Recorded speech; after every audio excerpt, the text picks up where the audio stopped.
إن الحمد لله نحمده ونستعينه ونستغفره ونعوذ بالله من شرور أنفسنا ومن سيئات أعمالنا.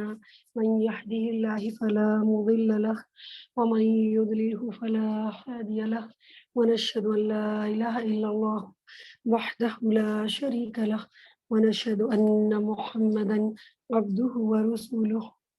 رب اشرح لي صدري ويسر لي أمري واحلل عقدة من لساني يفقه قولي. رب زدني علما، رب زدني علما، رب زدني علما. اللهم فقهنا في الدين، اللهم فقهنا في الدين، اللهم فقهنا في الدين. اللهم انفعنا بما علمتنا وعلمنا ما ينفعنا وزدنا علما.